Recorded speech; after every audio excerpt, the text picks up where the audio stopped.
Evening friends. हे पहा मी विरांशकडे आलेली आहे. ओ राजा हां हां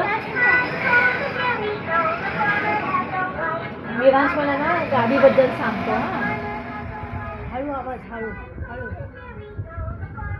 आणि विरांशला आता मी खायला बनवते इकडे.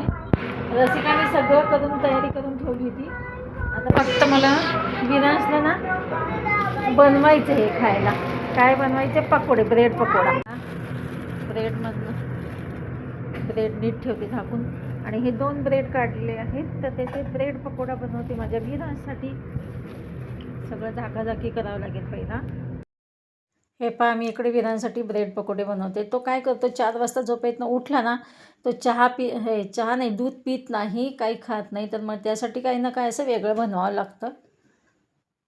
Good morning friends. चला मी आता रसिकाकडे जाऊन आलेली आहे. इकडे सासूबाईंच्या नाश्त्याची तयारी. त्यांना बनवते उपीट उपमा. काल गोड बनवलं तर सांजा बनवतात, आज उपमा बनवते, उपीट बनवते. सासूबाई बसलेले आहेत आंघोळ करून. ह्यांनी मगाशीच आंघोळ घातली त्यांना. आणि त्यांचं सगळं आवरल्यानंतर मग मी रसिकाकडे गेली.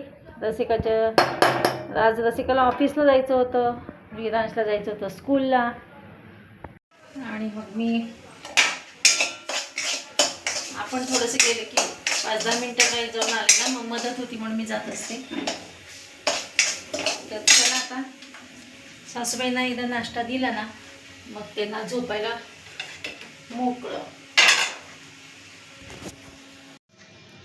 असं आपलं रोजचं रुटीन चालू आहे, त्याला काही खंड नाही. हो की नाही मैत्रिणींनो सगळ्यांच्या घरी असंच असतं. सकाळ झाली की लहान मुलं असतील तर शाळेला सोडणं, मुलं मोठी असतील तर कॉलेज, ऑफिस, आणि वर्किंग वुमन असेल तर काही विचारूच नका. त्यांची धावपळ हे वेगळीच असते. सगळ्यांच्या मागे काही ना काही व्याप आहे. हां देते नाश्ता.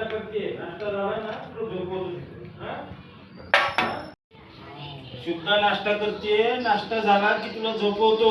ते गाऊन नीट करा ना त्यांचं ते ह्याचा तिथला नाही खांद्यावरचा.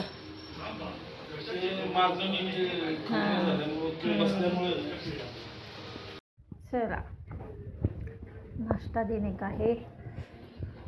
नीट बसा, सरळ बसा, सरळ बसा. हे पहा इकडे बनवते आता मेथीची भाजी. अशी माझी गडबड चालली असते कारण का ह्यांच्या डब्यासाठी भाजी बनवली नव्हती.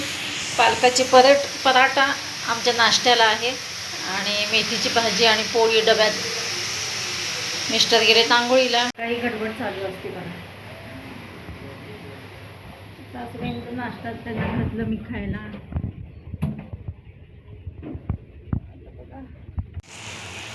हे पहा इकडे पराठे पण पालकाचे पराठे बनवते आणि इकडे मेथीची भाजी. सगळं ग्रीन.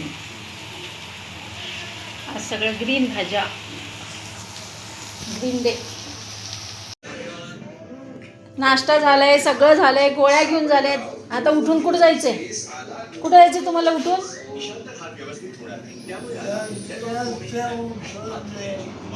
काय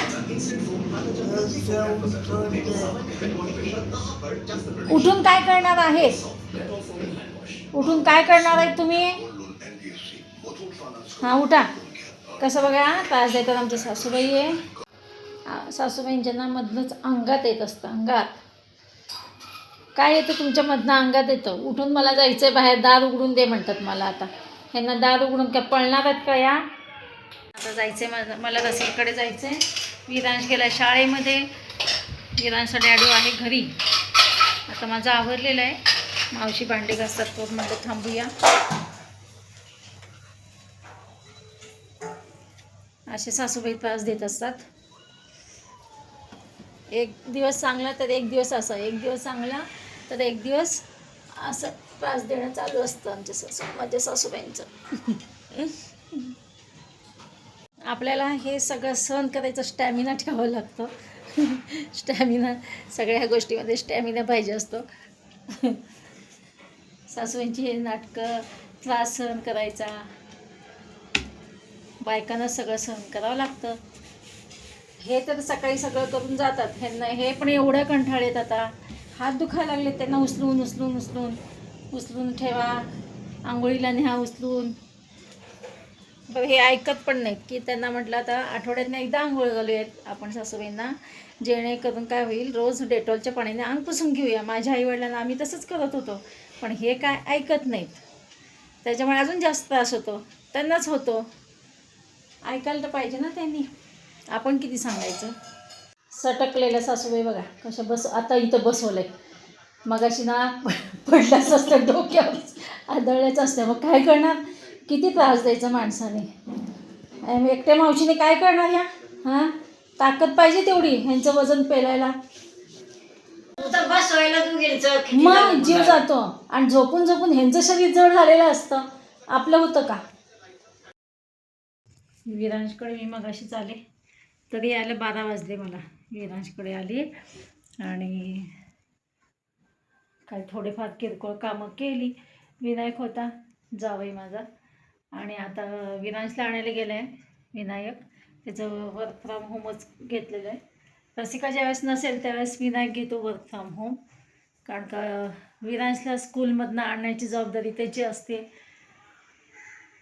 रोज सोडत होतो, पण आज कोण आणणार पुन्हा, म्हणून तो हे बघा त्याचा लॅपटॉप इथे आहे आणि तो आता आणायला गेला आहे विरांशला. तर बघा आता सगळी कामं आवरलेली आहेत. विरांश माझा येईल आता. तो आले की मग त्याला खायला घालणं, पहिला आले की कपडे चेंज करणं, खायला घालणं.